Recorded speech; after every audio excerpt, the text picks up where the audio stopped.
उसको सबने बोल दिया प्रिंस नरूला। एक तो उसके दिमाग में ये भी चलता है कि भाई वो हर शो जीता हुआ है। अदनान यहाँ पे खड़ा था, शिवित ने मेरा कॉलर पकड़ लिया आके। मेरे को उसका और रजत का क्या रिश्ता, उससे कोई लेना देना है नहीं सर। मैंने तो तब किया था अपना पहला शो जब कैमरा फोन भी नहीं थे इतने। ये सारे वो आ रहे हैं जिनका काम धंधा ही रियलिटी शो बन चुका है। रजत दलाल को आप लोग मतलब सोशल मीडिया पे इतना खलीफा बना के दिखाते हैं, तो मेरे पीछे से करण पटेल और रजत दलाल ये दो बंदे थे जिन्होंने मेरे से कोई बदतमीजी नहीं करी 14 दिन। तू तड़ाक कर रहे हैं मेरे पीछे। वो करण पटेल कह रहा है मैंने उसको 4 बार मारा है बाहर। मेरे लिए करण पटेल इतना मैटर करता ही। Hi, this is Siddharth Bhardwaj and you are watching me only on Bazooka. Siddharth, सबसे पहले बज़ूका में आपका भाई साहब राम राम। कैसी रही द 50 की जर्नी? 16 साल के बाद, 16 साल पहले आपने रियलिटी शो शुरुआत की। हाँ, आज इतना बड़ा बदलाव जब सोशल मीडिया के जमाने में एक रियलिटी शो करना एंड 16 साल पहले जब सोशल मीडिया नहीं था, दोनों में क्या फर्क है? सर मैंने तो तब किया था अपना पहला शो जब कैमरा फोन भी नहीं थे इतने। मेरे से लोग ऑटोग्राफ ले रहे थे। आज की डेट में तो रीलें कट रही हैं तो मतलब I have seen those times and I have seen this time. तब की टाइम पे और अब के टाइम पे जो बदलाव मैंने देखा है ना सर, वो ये देखा है कि उस समय पे जो लोग आते थे ना वो रियलिटी शो में रियल थे। अब ये जो आ रहे हैं ना सर, ये सारे वो आ रहे हैं जिनका काम धंधा ही रियलिटी शो बन चुका है। ये घोल के पी चुके हैं रियलिटी शोज को, है ना। इनको पता है कौन सी रील कहां कटेगी। इनकी पीआर टीमें पीछे हैं, है ना। इनकी पीआर टीमें बॉट मैसेजेस करवा रही हैं, लगी हुई हैं धपाधप। तो ये लोग रियल नहीं है सर। बहुत अब लोग रियलिटी शोज पे बहुत कम रियल हैं, ठीक है। तो वो मेरे को ऐसा लगता है कि वो एक बदलाव है बहुत बड़ा, ठीक है ना। अब आई थिंक क्रिएटिव्स भी जो हैं वो लोगों को ऐसे देख के कास्ट कर रहे हैं कि भैया जिसके ज्यादा फॉलोअर हैं, भले उसके कैसे मर्जी बन रखे हो फॉलोअर, पर वो फॉलोअर्स के चक्कर में डाल रहे हैं, है ना। मेरे को बताओ ना, ऐसा कौन सा कंटेस्टेंट आपको लगा जो आपको लगता है कि यार इसकी पर्सनैलिटी देख के मजा आया मुझे, मेरे अलावा है ना। तो बहुत कम है सर। अगर आप एक्चुअल शो देखने जाओगे, बहुत कम लोग हैं जो स्टैंड ले पा रहे हैं वहां पे। मेरे को आप बता दो ना सर, रजत दलाल को आप लोग मतलब सोशल मीडिया पे इतना खलीफा बना के दिखाते हैं, कहां स्टैंड लिया उसने, मेरे को दिखा दो किसके अगेंस्ट स्टैंड लिया उसने। भव्या, इतना विशाल का आदमी भव्य से लड़ रहा है और कह रहा मैं रोज रुलाऊंगा तुझे। क्या बात है यार। मनीषा रानी से लड़ रहा है, अर्चना गौतम से लड़ रहा है, प्रिंस से तो नहीं लड़ा। वो बहाने मार दिए उसने कि हाँ प्रिंस ने मेरे को किसी फोन कराया था इसलिए कुछ नहीं कह रहा मैं इसको। नहीं, लड़ा वो जब 5 लोग और लड़ रहे थे प्रिंस से, तब वो लड़ा है, ठीक है ना। बता दो और कौन रियल रहा। रील की मैं बात कर रहा हूँ, कौन सा ऐसा रील था जो आपके लिए डिस्टर्बिंग था और कौन सा ऐसा रील था कि क्या आपको लगा कि यार ये भी हो सकता है, जो पीठ से बातें हुई है, जो कौन सी? वही है यार, जो मैं घर से जब वो एलिमिनेट हुआ हूं, तो मेरे पीछे से करण पटेल और रजत दलाल ये दो बंदे थे जिन्होंने मेरे से कोई बदतमीजी नहीं करी 14 दिन। कुछ नहीं बोले ये। और ये मेरे निकलने के बाद तू तड़ाक कर रहे हैं मेरे पीछे। वो करण पटेल कह रहा है मैंने उसको 4 बार मारा है बाहर। Who are you fooling bro? क्या झूठ बोल रहा है तू ये। मेरे घर में होते हुए बोल देता एक बारी मेरे को। मैं डिफेंड करने के लिए अपने आप को होता तो सही ना वहां पे। मेरे सामने तो तू जब मैं एलिमिनेट हुआ तूने मेरे को गले लगाया है और बोला आई एम सॉरी ब्रो, है ना। और तू पीछे से बोल रहा है दरवाजा बंद करो, अंदर मत घुसने देना इसको वापस। अरे दोस्त, कहाँ जाके कोई मतलब ऊपर वाले को जान देनी है सबने यार। थोड़ा तो जिंदगी में कैरेक्टर लाओ, सब्सटेंस लाओ यार अपने अंदर। बट जो करण पटेल और आपकी अगर हम बात करें, सबसे पहले आपकी फाइट शुरू हुई जहाँ शोल्डर पुश हुआ था, पूरे कंटेस्टेंट एक तरफ से चल रहे थे, आपने एक अलग वे पकड़ा। हाँ, और काफी लोग कह रहे हैं कि ये शोल्डर पुश था जेन्युइनली। ठीक है, आपका क्या कहना है? मैं कहता हूँ पहली बात तो मैंने जानबूझ के नहीं किया था। मेरी स्ट्रेटेजी ये थी कि मैं इन लोगों को डॉज करूंगा तो इनको इनकी स्पीड काट लूंगा, राइट। अब वो इतने स्पीड में भाग रहे थे सारे के सारे इंक्लूडिंग मी कि 2 लोगों की टक्कर हो गई, है ना। अब हो गई तो हो गई भाई, हम दोनों ग्रोन अप मैन है ना, मर्द है दोनों। कोई 12 साल की बच्ची को धक्का तो मार नहीं दिया मैंने, है ना। तो भाई तू चल गुस्सा भी हो गया था, बात खत्म हो जाती है। तू मेरे से गुस्सा हो जाता, कहता यार ये क्यों किया तूने, मैं तेरे को बता देता भाई जानबूझ के नहीं किया, सॉरी भाई। तू मेरे को कह रहा अगर आई ब्रेक योर बोन्स। भाई ये कोई मजाक थोड़ी चल रहा है, 150 करोड़ जनता देख रही है, तू मेरे को कह रहा है अगर आई ब्रेक योर बोन्स। तो अगर तू इंग्लिश में गाली देगा तो भाई मैं तेरे को देसी में सुनाऊंगा। और मैंने वही किया, फिर तेरे समझ में पड़ गई कि भाई ये गलत नंबर डायल हो रहा है। ठीक है, सीधी बात है, वो हुआ। मैंने कोई जानबूझ के उसको पहली बात तो धक्का दिया ही नहीं था। मेरे लिए करण पटेल इतना मैटर करता ही नहीं। वहां पे लोगों को लग रहा था वो बहुत बड़ा स्टार है और फलाए और धमकाए। भाई अपने घर पे है, उस शो में सारे बराबर हैं, सब बैठे हुए ना एक ही शो में, एक छत के नीचे, सारे बराबर है। बट करण पटेल का ऐसा नहीं लग रहा था कि ज्यादा सपोर्ट है, क्योंकि काफी सारे कंटेस्टेंट हैं उनकी तरफ से, जो टेलीविजन की तरफ से आता है। क्या आपको लगा कि उनकी बैकिंग ज्यादा थी? हाँ सर, पता है क्या होता है कि सपोर्ट तो डेफिनेटली था करण पटेल को। ठीक है, सब उसको रिस्पेक्ट दे रहे थे बहुत ज्यादा वहां पे, स्पेशली प्रिंस के ग्रुप वाले, राइट, करण भाई करके। हाँ, तो वंशज के मामले में भी यही हुआ।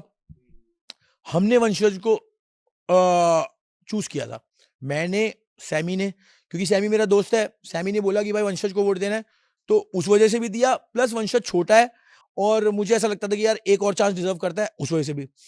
करण पटेल बहुत अनडिजर्विंग था, अगर आप देखो यार, वो सोए जा रहा है पूरे शो में, सो रहा है वो। ठीक है, और फिर वो कह रहा है लोगों को कि उसने वो शो से चला गया क्योंकि उसके मैंने धक्का मार दिया तो उसके चोट लग गई। भाई मेरे को ये बात बताओ, ठीक है जी, वो है, घंटे की 50 मिनट भी रहा है कम से कम, सो रहा है, खा रहा है, सब कुछ तो वो कर रहा है। तो उसको कहाँ चोट लगी है मैं जानना चाहूंगा भाई, क्योंकि जिसको चोट लगती है वो पहले दिन पे कहता है कि भाई मेरे को यहाँ से चलता कर दो अब, है ना।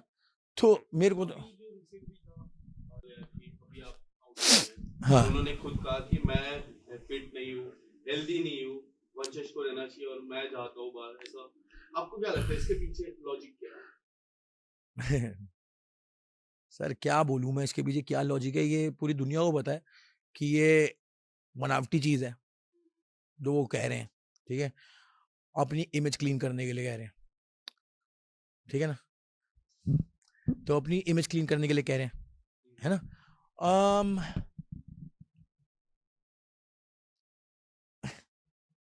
वो घर से बाहर गए, वो वापस आए, अगर उनको इतनी चोट थी, अगर उनको ये था, तो वापस क्यों आ गए? वो एलिमिनेट होके गए थे ना, वो वापस आ गए। वो तो उन्होंने वो गेम में पार्टिसिपेट किया, जो वो री एंट्री की गेम होती है ना, क्या होता, रिवेंज गेम है ना, उसमें पार्टिसिपेट किया।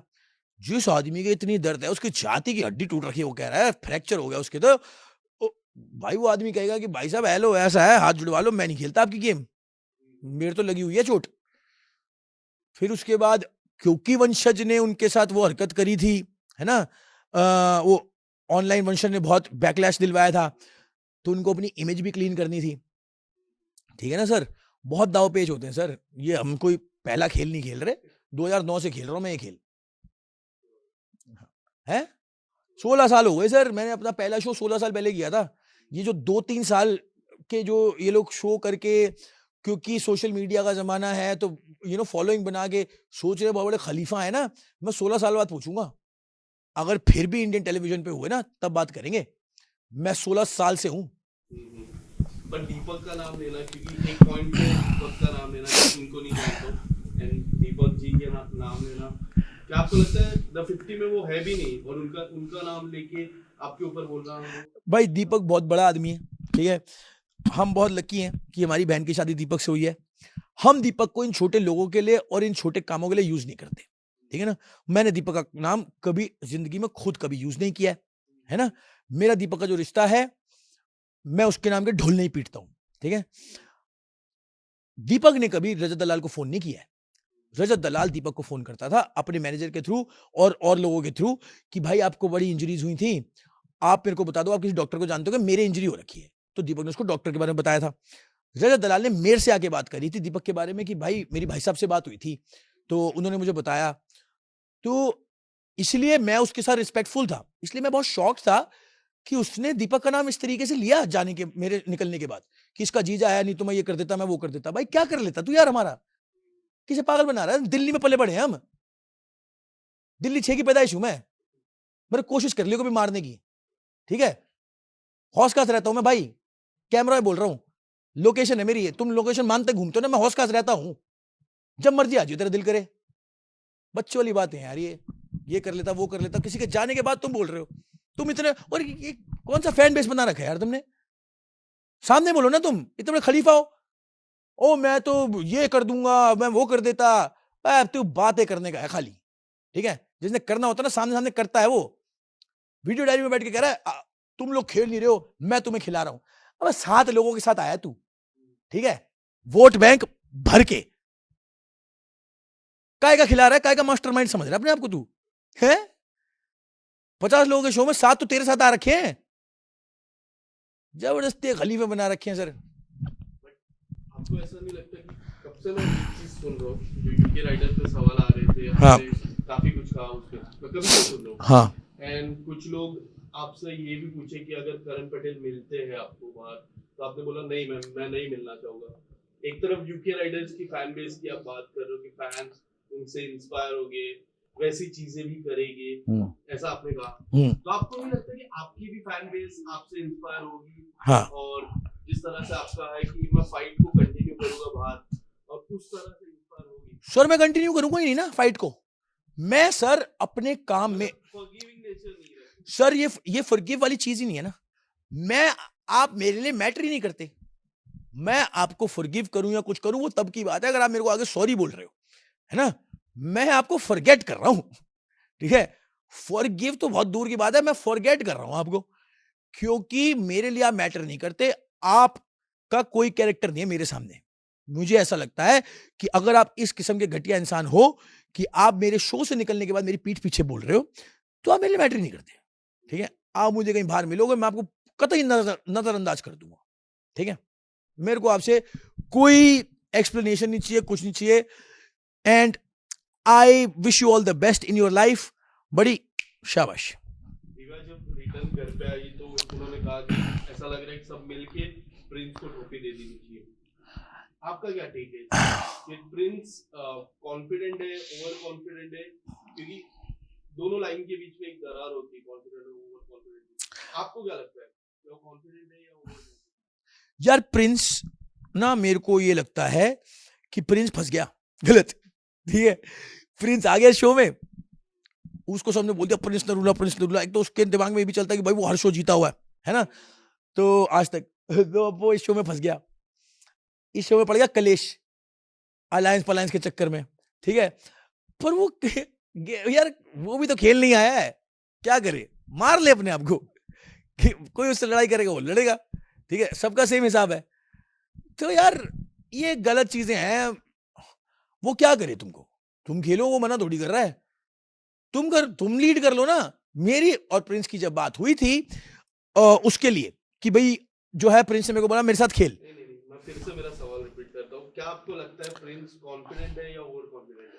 दोनों में आपको वो, हाँ, वो कहीं ना कहीं ओवर कॉन्फिडेंट है, क्यों ऐसा? क्योंकि मेरे को ऐसा लगता है क्योंकि उसको या तो फिर वो ओवर कॉम्पनसेट कर रहा है अंडर कॉन्फिडेंट होने के लिए, क्योंकि क्या है कहीं ना कहीं उसको ना ये जो चीज वो कि मैं 4 शो जीता हूं, सबको पता है, ये बार बार बोलने की बात ही नहीं है, ठीक है, अब मैं वहां पे खड़ा होकर बोलते रहूं कि जो शोज तू जीता वो मैंने होस्ट करे हैं, अब मैं वहां पे खड़े होकर बोलता रहूं कि जिन शोज की तू बात कर रहा है वो मैंने होस्ट करे हैं, मैंने स्प्लिट्सविला भी होस्ट करा है सीजन 5, ठीक है, उसके 3 एपिसोड मैंने होस्ट करे थे, रोडीज भी मैंने होस्ट करा हुआ है, ठीक है, बिग बॉस मैं फाइनलिस्ट रह चुका हूं, पर ये चीजें बोलने की नहीं होती, आप एक नए शो पे खड़े हो, आगे उस शो में बढ़ो ना, दैट्स इट। तो वो एक इंटिमिडेशन वो भी होती है, टैक्टिक होती है, लोग इंटिमिडेट होंगे, सबकी अपनी अपनी तरीके हैं, रजत की भी तो इंटिमिडेशन टैक्टिक ही है ना, कि वहां पे खड़ी होगी भाई साहब ऐसा है वैसा है, वो लड़ा आप किसी से नहीं हो, लड़ नहीं रहे आप किसी, पर आप दिखा ऐसे रहे हो कि आप बदमाश हो, तो प्रिंस की भी टैक्टिक्स हैं, वो अपने शोज की बातों से अपनी बदमाशी दिखा रहा है, सिंपल है, सबकी गेम है ना ये तो अपनी। तोमर और शिव और प्रिंस का जब लाइव सेशन था, हाँ, आपने भी शेयर किया है, उसमें बोला गया कि 24 घंटे नहीं था, 24 घंटे जब लाइव होता था कुछ अलग बात होती आपको लेके कि हम किस तरह से क्या कुछ होता है उस महल में, आपका क्या टेक है उसको लेके कि 24 घंटे होता तो कुछ अलग बात होती? सर कुछ नहीं अलग बात होती, यही होता था 24 घंटे में जो दिखाया जा रहा है, ठीक है, कुछ चीजें हाँ ऑफ कोर्स मिस होती हैं, 50 लोग थे, सबका सब कुछ दिखाना पॉसिबल नहीं है ना, 1 घंटे के शो में, 2 घंटे के शो में, व्हाटएवर, सो दैट्स इट। अब क्या है ना सर, ये मेरे को ना ये ऑनलाइन लड़ाइयां तो एक तो समझ नहीं आती हैं, वो भी अब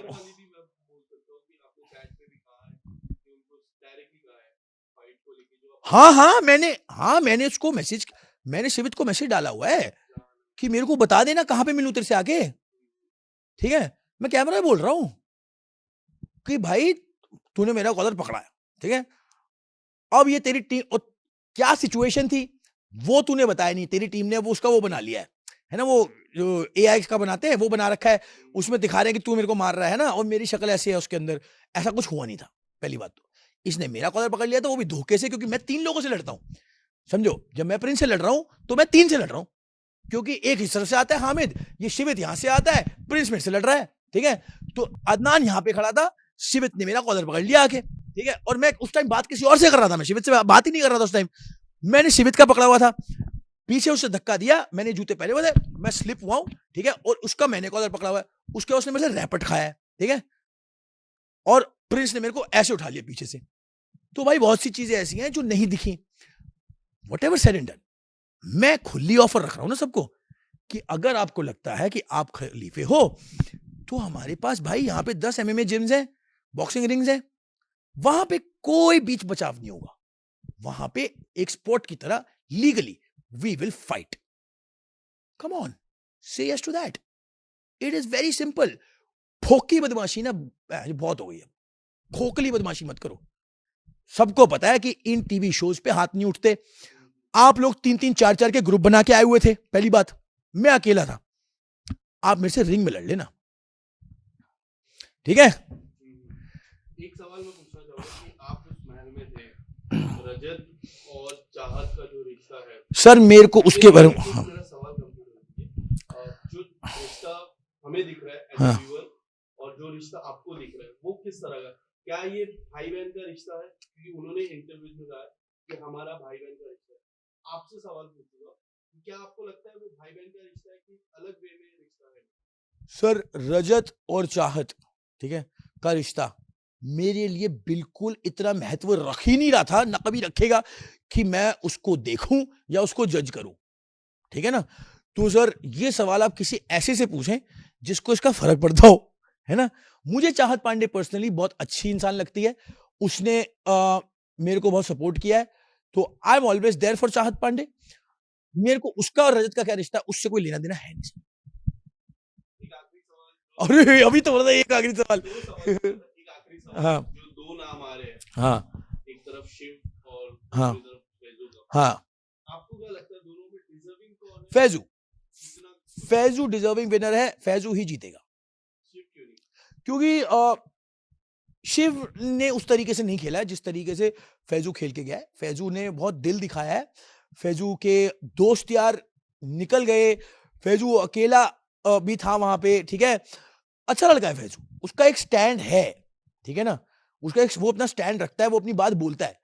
शिव शैडो में खेला है प्रिंस की, तो अगर प्रिंस भी फिनाले में होता तो मैं बोलता चल ठीक है कोई बात नहीं, क्योंकि प्रिंस कम से कम खेला है, शिव तो खेला ही नहीं है, शिव खेला ही कहां है। पहली बात तो तुम 6-6 7-7 लड़के आए हुए हो, ठीक है, 6-6 7-7 तुम लड़के आए हुए हो, उसके बाद भी तुम यार वो कर रहे हो कि शैडो में खेल रहे हो, है ना, फिर भी तुम स्टैंड नहीं रख पा रहे हो अपना। वे भाई हम तो अकेले गए थे, 3-3 4-4 एक टाइम पे लड़ते थे, तो भी डरे नहीं भाई अपनी बात बोलने से। तुम 6-6 7-7 के साथ आए हो तब भी तुम डर रहे हो, तब भी तुम नहीं खेल पा रहे, तो तुम कैसे डिजर्विंग हो यार। मेरे हिसाब से फैजू डिजर्विंग है और फैजू ही जीतेगा, ये भी देख लेना आप।